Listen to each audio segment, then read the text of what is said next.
The message arrived on a quiet Tuesday morning. Every screen on Earth lit up at once, broadcasting the same image. A massive fleet of alien ships emerging from what looked like tears in space itself. Humanity had dreamed of first contact for centuries, but not like this. Not with 10,000 warships pointing their weapons at Earth. Commander James Stone stood at the United Nations Emergency Command Center, his weathered face illuminated by the glow of massive screens. 25 years in the military hadn't prepared him for this moment. The alien ships were unlike anything humans had ever imagined. They looked like liquid metal frozen in space, their surfaces rippling with strange lights. They're broadcasting on all frequencies, a young technician announced, her voice shaking. The message, it's in English. They call themselves the Galactic Council.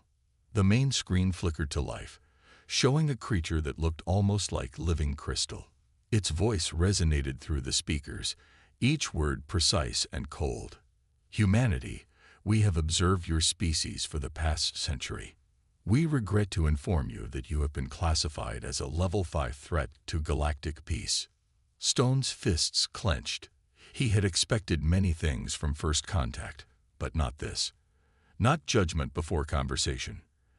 The alien continued. Your species shows concerning traits: aggressive expansion, rapid technological advancement, and most worryingly, an unstable combination of innovation and warfare. The Council has voted.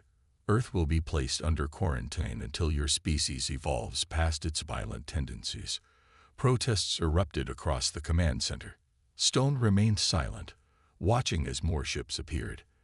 They were positioning themselves in a perfect sphere around Earth's solar system. Your containment begins now.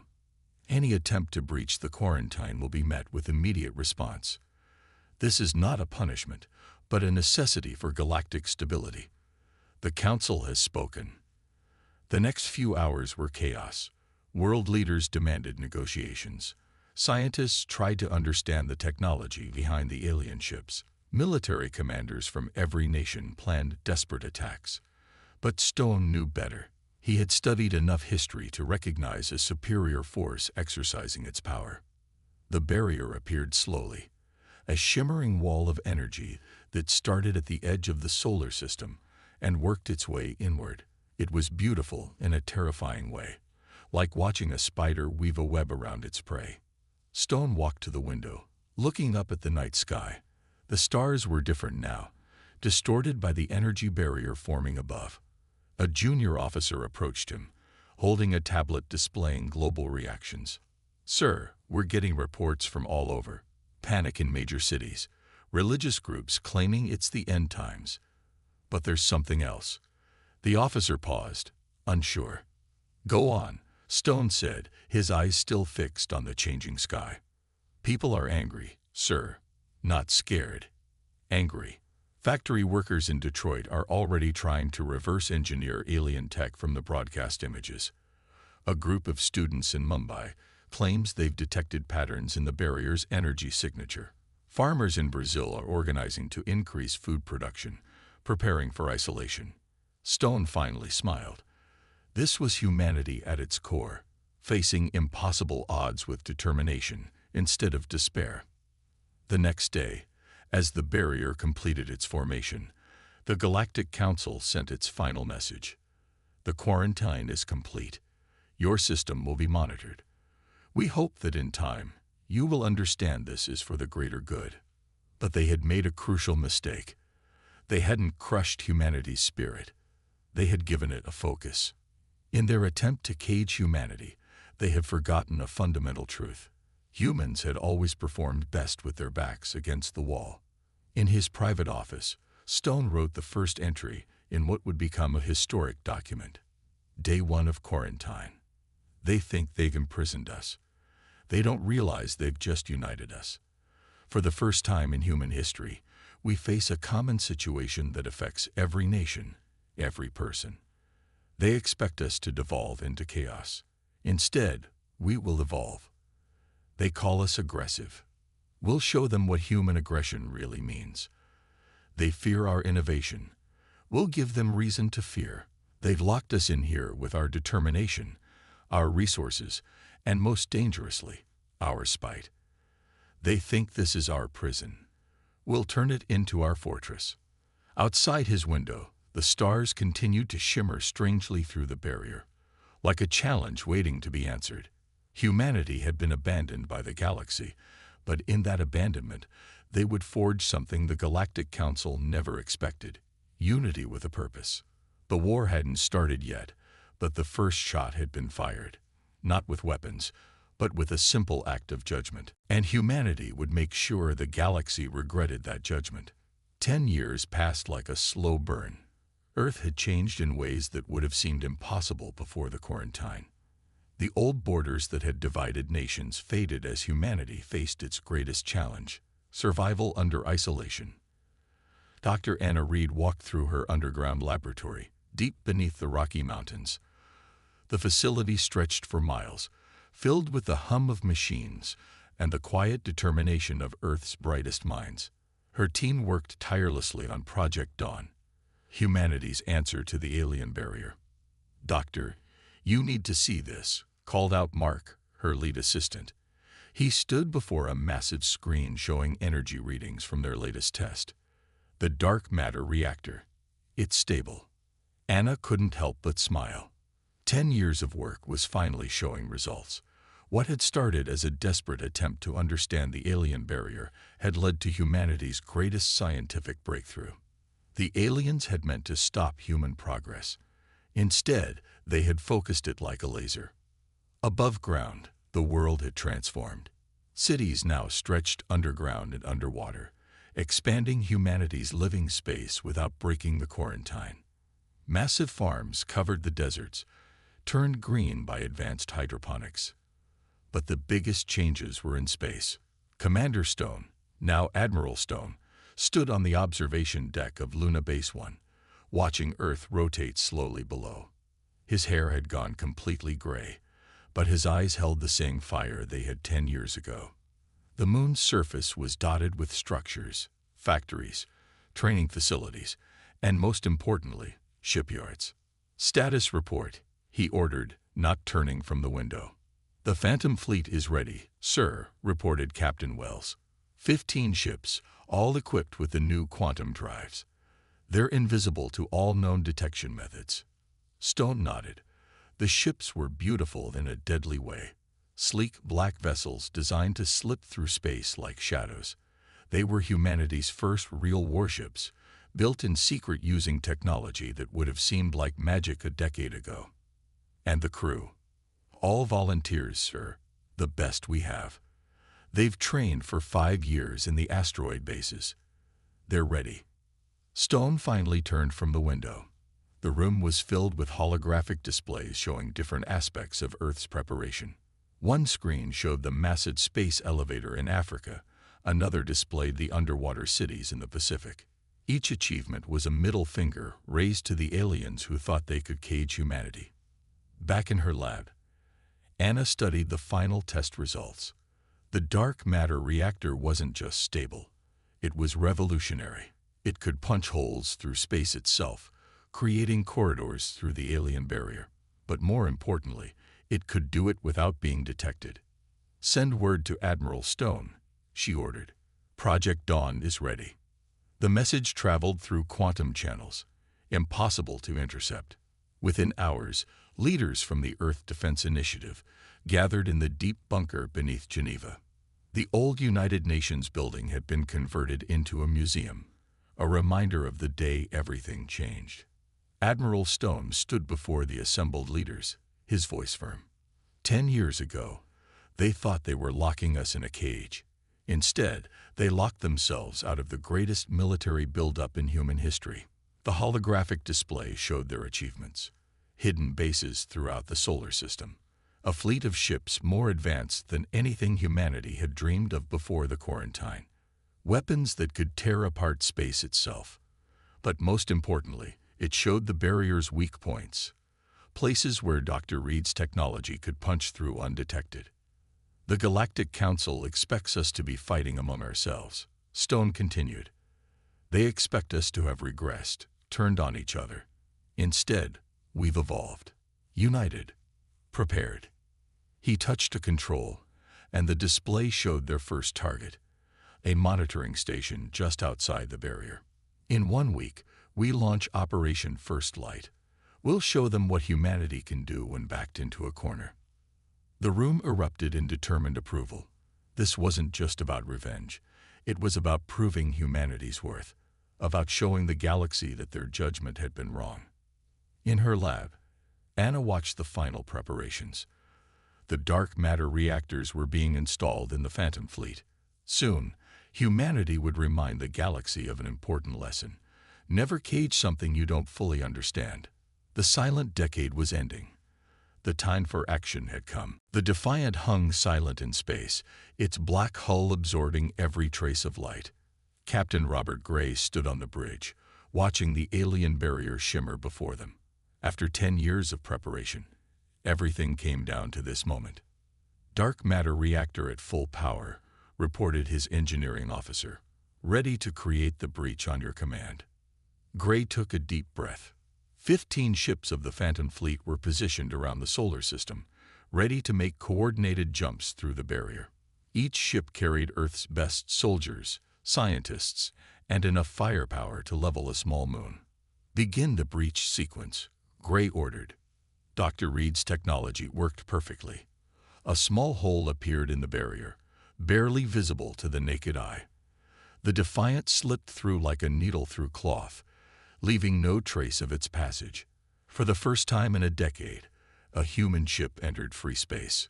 We're through, Gray announced quietly. The bridge crew remained silent, professional, but their eyes shone with triumph. Status of the Council monitoring station. Still no sign they've detected us. Their sensors are pointed toward the barrier, not away from it. This was the discovery that had changed everything. The Council's arrogance. They were so confident in their barrier that they barely monitored the space around it. Their monitoring stations were designed to catch humans trying to break out, not ships that had already escaped. The Defiant moved closer to the nearest monitoring station. It looked like a crystal flower floating in space, beautiful but alien. As they approached, their sensors detected something unexpected. "Captain," called the sensor officer, "I'm picking up other containment zones. Dozens of them, spread across this sector of space." Gray's eyes narrowed. "Show me." The main screen filled with data. The Council hadn't just quarantined Earth. They had imprisoned multiple species across the galaxy. Each barrier sphere contained a different civilization, all judged too aggressive or evolutionarily unstable. "Send the data back to Admiral Stone," Gray ordered, "and begin scanning the nearest containment zone." Hours later, the Defiant made another breakthrough.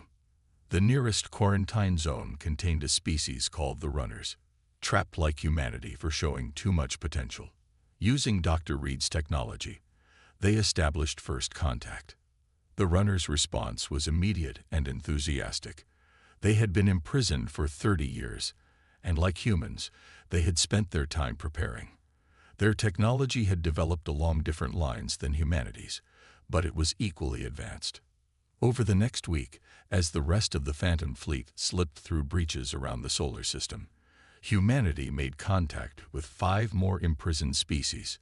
Each one had a similar story: judged, condemned, and abandoned by the Galactic Council. Back on the Luna base, Admiral Stone received the reports with grim satisfaction. "They didn't just give us enemies to fight," he told his staff. "They gave us allies." The Alliance of the Abandoned formed quickly. Each species brought unique strengths. The Runners had mastered stealth technology. The Crystal Mines were experts in energy weapons. The Deep Dwellers had perfected submarine warfare tactics that translated brilliantly to space combat. On the Defiant, Captain Gray hosted the first secret meeting of Alliance commanders. Representatives from 7 species gathered in the ship's conference room, each bringing their own tales of imprisonment and plans for revenge. "The Council thinks they're protecting the galaxy from us," Gray told the assembled aliens. "They don't realize they've created their own worst nightmare. Together, we have the technology, the motivation, and most importantly, the element of surprise. The Alliance leaders agreed on a bold plan. Instead of attacking the Council directly, they would begin a shadow war, free other imprisoned species, disrupt supply lines, gather intelligence, build their strength. They thought they could break our spirits by isolating us, Gray said as the meeting ended. Instead, they forced us to become stronger than they could imagine, and they did it to every species they feared. As the Defiant prepared to return to Earth with the first Alliance treaties, Gray looked at the barrier that had imprisoned his people. Soon, it wouldn't just be humanity breaking free. Every imprisoned species would rise together, united by their shared abandonment. The chains were breaking, and the galaxy would never be the same. The Council supply ship never saw what hit it. One moment it was cruising through normal space. The next it was drifting powerless, its cargo holds empty. No alarms had sounded. No distress signals had been sent. It was as if the shadows themselves had swallowed its cargo. Admiral Marcus Wells watched from the bridge of the human stealth ship Thunder as the runner vessels disappeared with the stolen supplies. 6 months into the Shadow War, and the Alliance had perfected the art of invisible warfare. Another clean hit, his tactical officer reported. That's the 15th supply ship this month. The Council still thinks they're dealing with space pirates. Wells smiled. The Council's arrogance was their greatest weakness. They couldn't imagine that their imprisoned species could reach them, so they looked for other explanations for their losses. Deep in Alliance territory, hidden between the quarantine zones, humanity had built something remarkable. The massive space station Freedom's Point served as the headquarters for their hidden war. Ships from 7 different species docked there regularly, sharing technology and planning strikes. Dr. Reed walked through the station's main laboratory, surrounded by aliens working side by side with human scientists. The crystal mines had shared their energy weapon designs. The runners had taught them advanced stealth technology. Every species brought something unique to the fight. The Council's latest security codes, a crystal mine scientist said, handing her a data crystal, downloaded from their supply ship's computer core before we disabled it. Reed nodded. Each raid gave them more than just supplies. It gave them intelligence. The Council's entire network was slowly being mapped, their secrets exposed one data core at a time. Back on the Thunder, Admiral Wells received an urgent message from one of their deep cover agents. The Council was finally starting to suspect something bigger than pirates.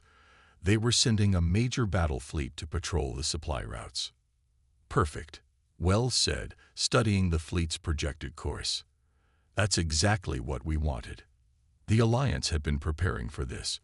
While the Council focused on protecting their supply lines, they would strike somewhere else entirely. The Thunder sent coded messages to the entire Alliance fleet. Operation Blindside was about to begin. 3 days later, as the Council's battle fleet patrolled empty space, the Alliance struck.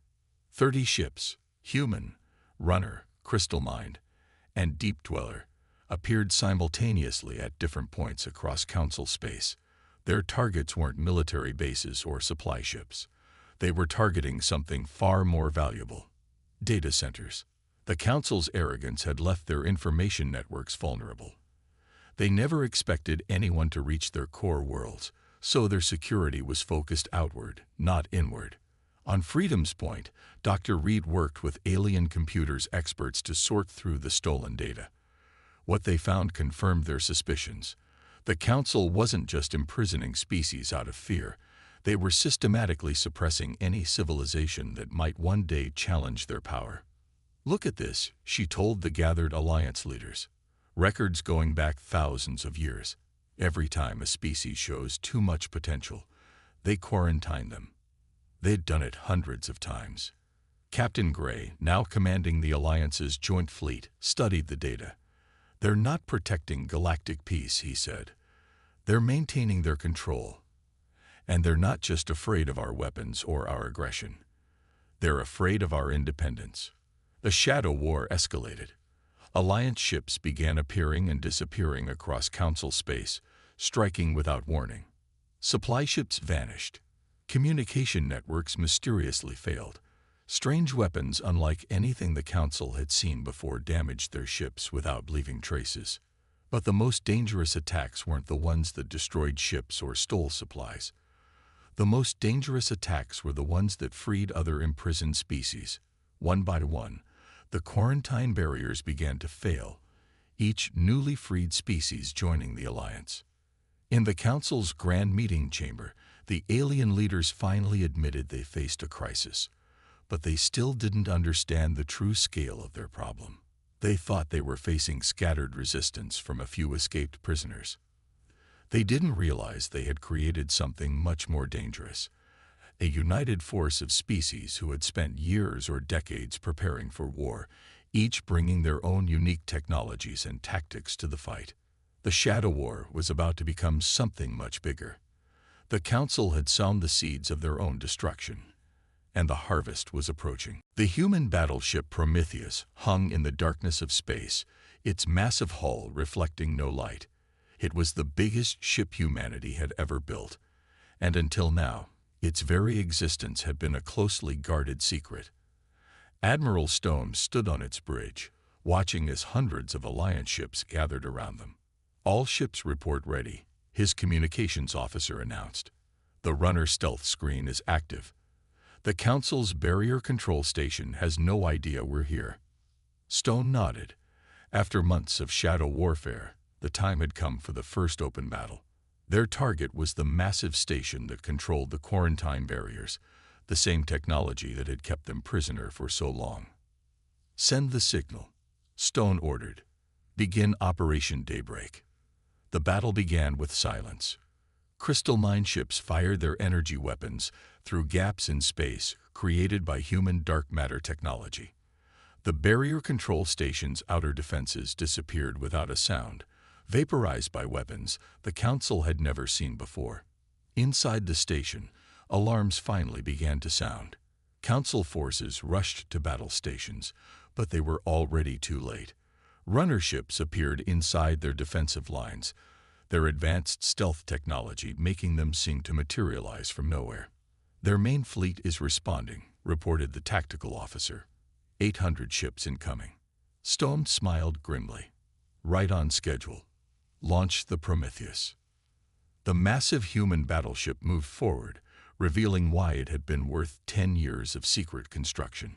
Its hull opened like a flower, exposing weapon systems developed by all 7 Alliance species working together. Human dark matter tech, crystal-mined energy weapons, runner stealth systems, and deep dweller sonic disruptors, all combined into one devastating package.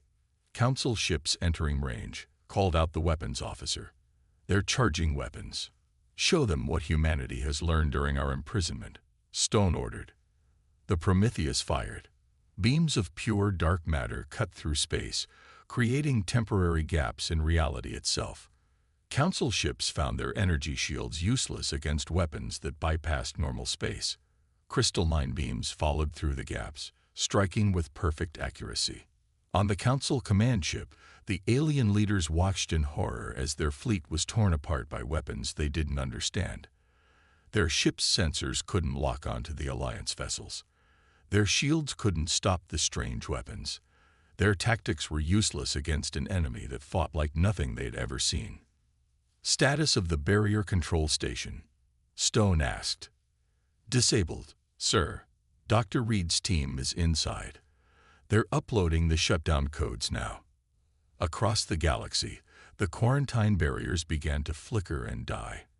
Dozens of imprisoned species suddenly found themselves free, and each of them had spent their imprisonment preparing, just as humanity had. The Council Fleet Admiral watched in growing terror as more ships began appearing on his sensors. Not just the Alliance fleet they'd been fighting, but ships from every species they'd imprisoned. Some had been trapped for centuries, building their strength in secret. "Send the message," Stone ordered. On every Council ship and station, screens came to life. Stone's face appeared, his expression stern but calm. "This is Admiral James Stone of the Human Fleet, speaking for the Alliance of the Abandoned. Your time of judgment is over. Your barriers are down, your prisoners are free, and we are coming." The Council fleet began to retreat, but it was too late. The Alliance ships surrounded them, weapons ready. Years of rage and preparation were about to be unleashed. They're requesting to surrender, the communications officer reported, surprise in her voice. Stone shook his head. No, not yet. They need to understand exactly what they created when they caged us. All ships pressed the attack. The battle that followed would be remembered for centuries. The Council fleet, once thought invincible, broke under the combined might of the species they had tried to imprison. Their mighty ships fell to weapons born from desperation and unity. As the Prometheus led the charge through the scattered Council forces, Stone thought back to that day 10 years ago, when they had been judged and abandoned. The Council had feared humanity's potential for violence and innovation. Now they would learn why. The first major strike was a success, but it was only the beginning. The real war was about to begin. Dr. Anna Reed stood in the ancient archives of the Council capital, surrounded by data crystals that contained millions of years of galactic history. After the Alliance's victory at the Barrier Control Station, they had pushed deep into Council space, capturing world after world. But what they found here was more valuable than any military victory. Admiral Stone needs to see this immediately, she said, her voice shaking slightly. Her team of human and alien scientists nodded, already working to secure the data. On the Prometheus, Admiral Stone received the transmission while planning the next phase of the war. As he read through the files, his face grew darker with each passing moment. "Get me a direct line to all Alliance commanders," he ordered. "They need to know what we've discovered." The truth was more terrible than anyone had imagined. The Galactic Council wasn't really in control. They were puppets. Behind them stood the Stellar Union, a species so ancient they had been traveling the stars when humanity's ancestors were still learning to use tools. The holographic display showed the history in stark detail. Every 10,000 years, the Stellar Union would select a group of species to serve as their council, to maintain the illusion of democratic rule. These chosen races would be given advanced technology and told they were protecting galactic peace. But that's not even the worst part, Dr. Reed explained to the gathered Alliance commanders. Look at what happens to the Council species when their term ends. The data showed a pattern repeated dozens of times. When a Council species finished their service, they were quietly quarantined, just like the aggressive species they had helped imprison. The Stellar Union erased their memories of ever being Council members and left them to decay in isolation. "It's all about control," Captain Gray said, studying the records. "The Stellar Union doesn't want any species becoming too powerful. They use the Council to do their dirty work, then dispose of them." But humanity's breakout had disrupted their ancient system. For the first time in millions of years, the Stellar Union's carefully maintained control was breaking down. The quarantined species were free, the Council was in chaos, and their secrets were exposed. Deep in the Council archives, Dr. Reed made another discovery. The Stellar Union had been watching Earth long before the quarantine. They had seen something that terrified them: humanity's ability to unite and adapt in the face of adversity. "They didn't quarantine us because we were too aggressive," she told Stone. "They did it because they saw us as potential liberators. They knew that if humanity ever reached the stars, we would question their system. We would try to free others." Stone laughed bitterly. "So they created exactly what they feared by trying to prevent it." The Alliance fleet regrouped around the Council capital. The Prometheus's sensors detected unusual energy readings from deep within the planet's core.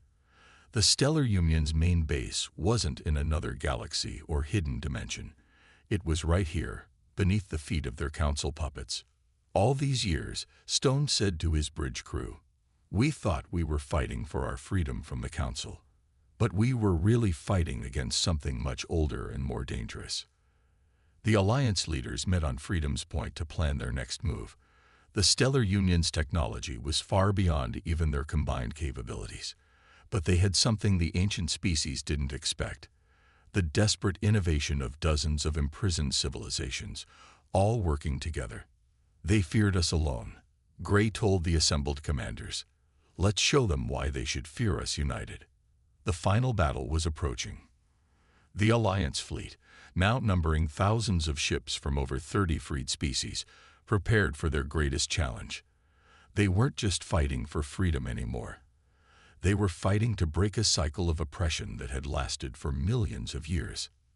In her lab, Dr. Reed worked with scientists from a dozen species, combining their technologies in ways the Stellar Union had never imagined possible.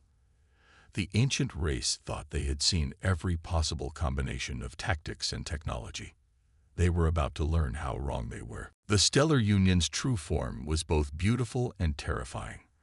Their ships emerged from beneath the Council capital like rising giants, each one larger than a small moon. They were beams of pure energy contained within crystal ships, their technology so advanced it seemed like magic. All Alliance ships, hold position, Admiral Stone commanded from the Prometheus. The combined fleet of 30 freed species waited in formation, their weapons ready. This was the moment everything had led to. The Stellar Union's leader appeared on every screen across the fleet. Its form shifted like living light as it spoke. You have disrupted the peace we maintained for millions of years. Your rebellion ends now. Stone smiled. Dr. Reed, are you ready? In the Prometheus's engineering bay, Dr. Reed stood before a device that combined technology from every Alliance species. Ready, Admiral. The Union isn't the only one who can play with fundamental forces. The Stellar Union ships fired first, sending beams of pure energy that could tear planets apart. But the Alliance fleet was ready. Human dark matter shields absorbed the energy, while runner stealth fields scattered it harmlessly into space. Crystal mind sensors had mapped every weakness in the Union's supposedly perfect ships. Launch Operation Unity, Stone ordered. The Alliance fleet moved as one. Ships from 30 different species, each contributing their unique strengths to a battle plan 10 years in the making. The Prometheus led the charge, its combined weapons firing in sequences the ancient Union had never seen before. Impossible, the Union leader declared as their first ship fell. Your species are too young, too primitive. That's your mistake, Stone replied. You're so old you've forgotten what it's like to fight for survival. Every ship in our fleet was built by people who had nothing left to lose. The battle raged across the system. Union ships tried to use tactics that had worked for millions of years, but the Alliance forces were unpredictable. Humans provided strategy, runners handled stealth, crystal mines managed energy weapons, and each freed species added their own strength to the fight. Dr. Reed's voice came over the command channel. Admiral, the device is ready. Get their ships into position. The Alliance fleet executed a complex dance of battle maneuvers, herding the Union ships into a tight formation. They thought they were winning, pressing their advantage against the seemingly retreating Alliance forces. Now, Doctor, Stone commanded. Reed activated her device. The combined technological knowledge of 30 species, all focused into one moment. Dark matter fields merged with quantum barriers and energy webs. Space itself seemed to twist. The mighty Union ships suddenly found themselves trapped in a web of forces they couldn't break free from. Their energy forms, which had made them seem godlike, now made them vulnerable to the Alliance's combined technologies. You fear chaos, Stone told the Union leader. You fear change. That's why you imprisoned anyone who might disrupt your perfect order. But chaos and change are what drive innovation, what create real unity. The Union ships began to fail, their ancient technology no match for the desperate innovations of their former prisoners. One by one, they fell dark and silent. Surrender, Stone demanded. End this now. The Union leader's form flickered as it realized defeat was inevitable. You don't understand. Without our control, the galaxy will fall into chaos. No, Stone replied. It will be free. Every species will have the chance to grow, to learn, to join the galactic community as equals. Real peace isn't maintained through prison walls. The final Union ship fell silent. Across the galaxy, imprisoned species that hadn't yet been freed found their barriers dissolving. The great deception that had lasted millions of years was over. On Freedom's Point Station, representatives from all the freed species gathered to form a new government. Not one based on control and fear, but on mutual respect and cooperation. Humanity, once judged too aggressive to join galactic society, now helped lead the effort to build a better one. Admiral Stone stood with Dr. Reed, watching the celebration. "They abandoned us," he said quietly, "left us alone in the dark." Reed nodded. "And in doing so, they taught us the most important lesson of all. That true strength comes from unity in the face of adversity." The galaxy was entering a new age. The chains were broken, the ancient oppressors were gone, and the species they had tried to imprison were now stronger than ever. When the galaxy abandoned them, humanity had indeed ignited a warpath. But that path had led not to destruction, but to liberation.